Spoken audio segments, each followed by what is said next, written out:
A team of lawyers in Uttar Pradesh, Lucknow held a press conference exposing the paper empire worth 4,000 crore rupees, which shook 14 public sector banks across the country.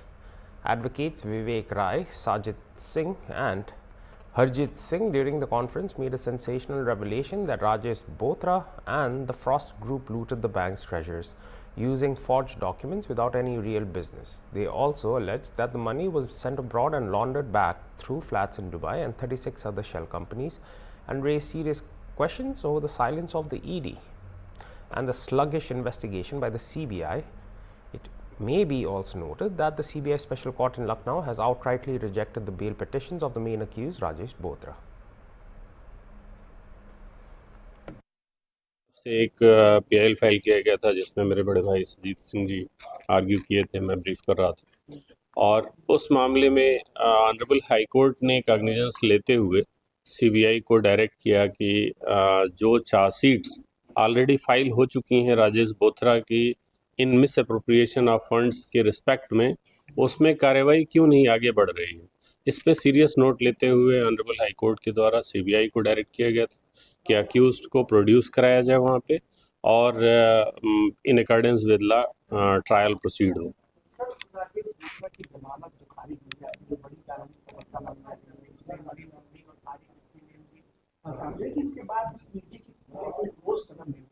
जी जी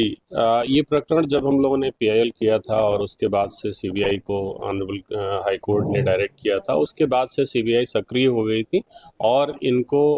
भारत लाने के लिए Singapore में ये रह रहे थे। इनको भारत लाने के लिए पुरजोर कोशिश किया जा रहा था। इसी बीच में सीबीआई जब ये इंडिया में विजिट किए थे 13 नवंबर 2025 को, उस समय सीबीआई इन्हें अरेस्ट की दिल्ली से और सीबीआई के द्वारा लखनऊ के उस केस में प्रोड्यूस किया गया 14 तारीख को, 14 नवंबर 2025 को। और उसके बाद से इनको जुडिशियल कस्टडी में लिया गया। जुडिशियल कस्टडी में आने के बाद जो पहले से भी चार्जशीटेड मैटर्स थे उनमें भी संज्ञान लिया गया और उसमें भी इनका जुडिशियल रिमांड्स हो चुका है, जिसमें से एक मुकदमे में कल इनकी बेल खारिज हुई है एडीजे सीबीआई कोर्ट से और